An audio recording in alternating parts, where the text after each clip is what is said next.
Hey everyone, and welcome to another night here at the Lon Vic Ruth Theater in New York. This has been a busy week for politics throughout our country. Let's get started on May 1st. Congressional Democrats, as well as Republicans, finally agree. It's been a while. Both parties are aiming to prevent Donald Trump from building a border wall because the U.S. acquired a $1 trillion plus bill, which would fund operations for any federal agency until the fall. Meanwhile, our President Donald Trump won a $15 billion payment to strengthen the U.S. military.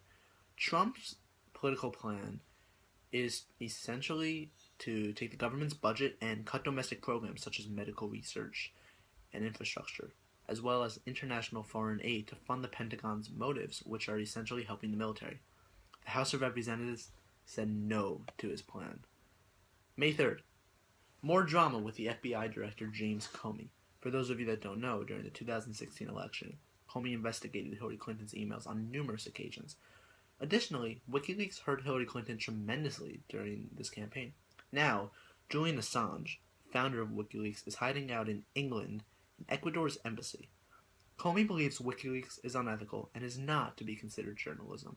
Similarly, the Washington Post agrees. Quote, "To be sure, many in the government, and citizens too, argue that journalists should not get to decide what classified information the public sees.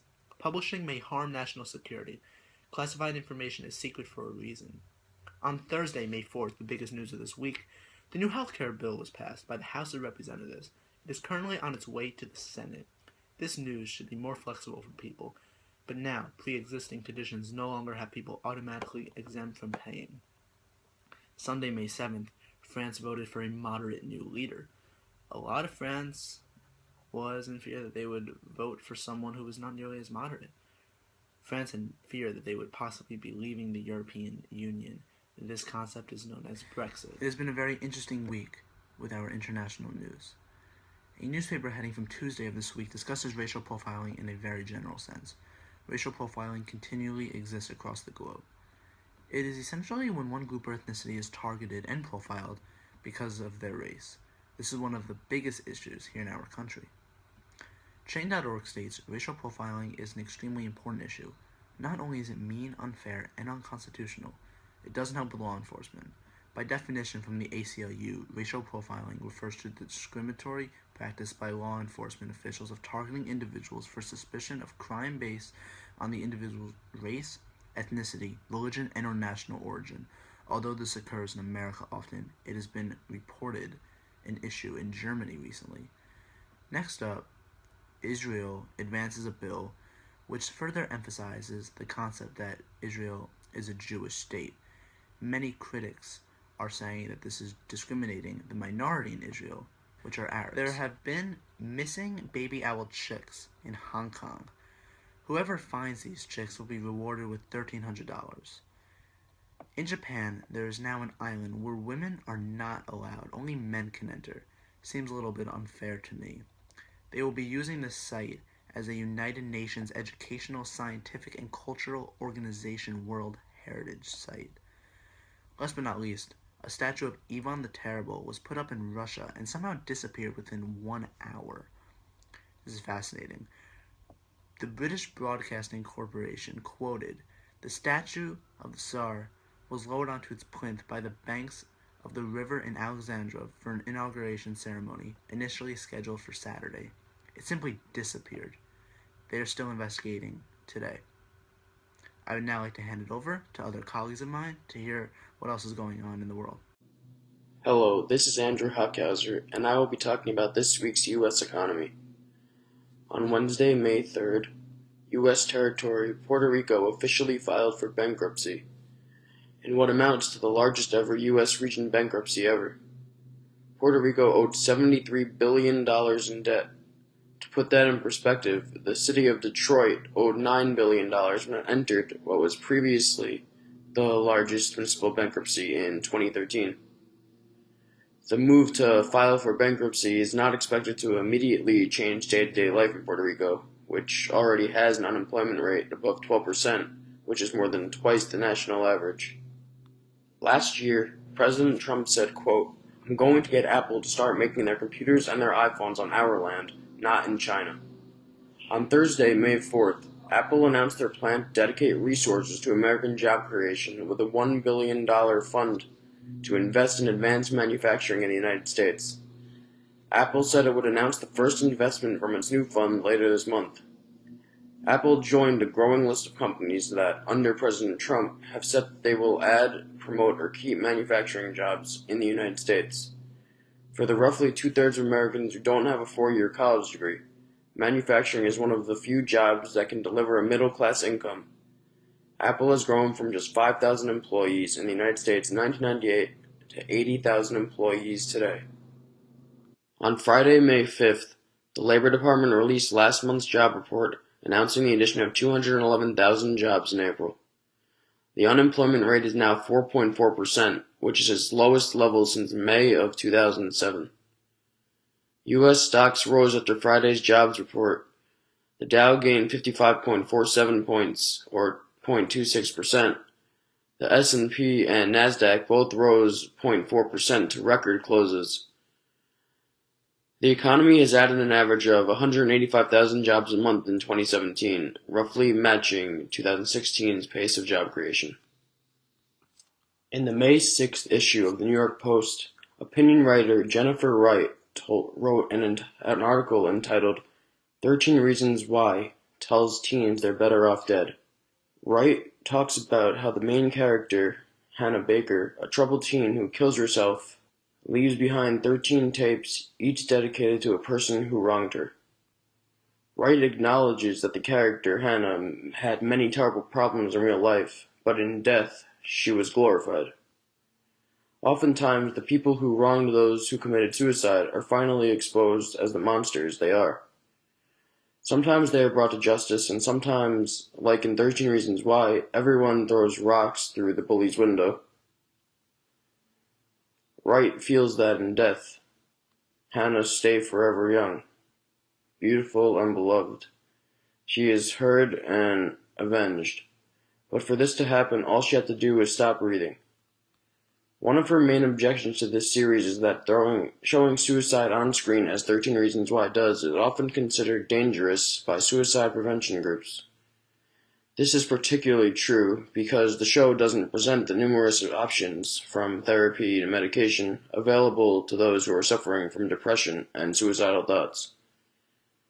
Wright believes that vulnerable teens who watch this will walk away feeling that suicide is a way to get revenge on those who mistreated them, and the suicide rate will begin to increase. She's afraid that the show doesn't realistically present suicide as what it is, the end of life. You don't get to see your tormentors suffer or have secret crushes reveal themselves so you live happily ever after together. You don't, because you're dead.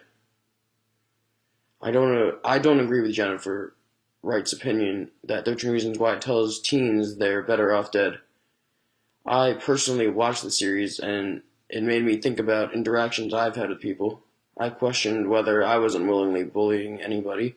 I wondered if there were kids in my school who were suffering the same way as Hannah, and I also realized that you don't really know what anyone else is going through. 13 Reasons Why enabled me to be more introspective and, at the same time, pay more attention to people around me. It taught me that my actions and words can be powerful, and it's my job to make sure I think before I speak or act to make sure they aren't hurting anybody. Thank you. Hi, I'm Victoria Antoine, and on Monday it was the 2017 Met Gala, and I have the scoop on your favorite celebs. Firstly, Rihanna stole the night away with her beautiful outfit. It was based off of the Comme des Garçons, and she was described as a work of art. I mean, come on, just look at her. Kylie Jenner's bathroom selfie gave Ellen DeGeneres' selfie a run for its money. Do you recall her 2014 Oscar selfie? Welp, look at the new one.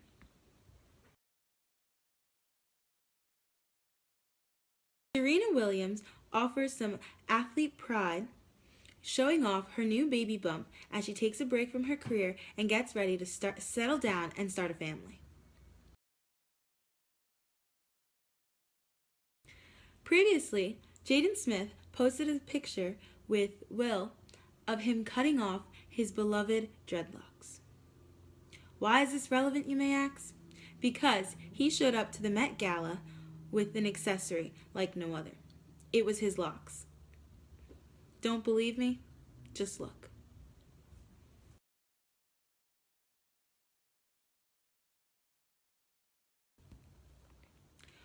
Moving on to sports.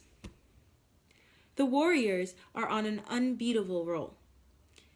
They won 4 games, beating the Utah Jazz with flying colors.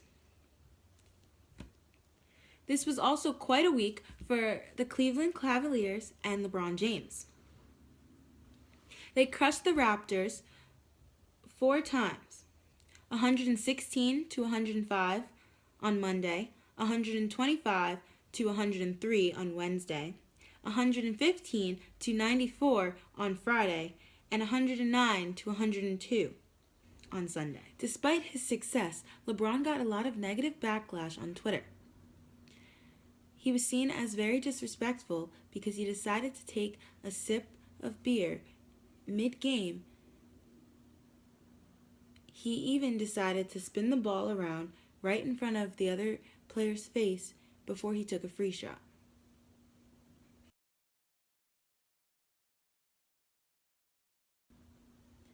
Whether you believed he was showing off his talent or just being plain unsportsmanlike, it was all Twitter was talking about. Talk about getting played.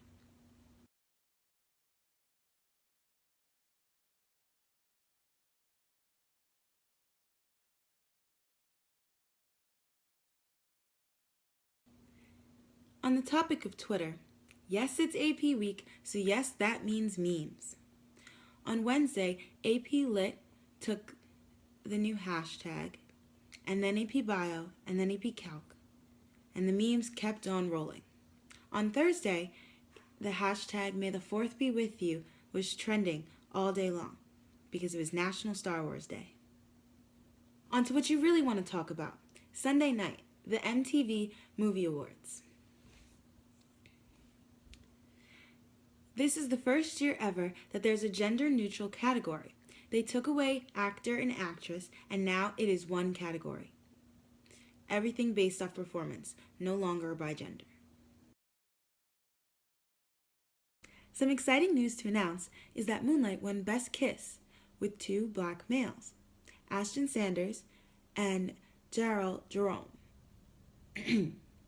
Also, 2 new topics have been added to the MTV Movie Awards, the winner has not yet been announced, but it is Best Musical Moment with Ariana Grande, John Legend, and their Beauty and the Beast duet is one of the nominees, as well as the other category, Trending, which Danielle and her Cash Me Outside is also a nominee.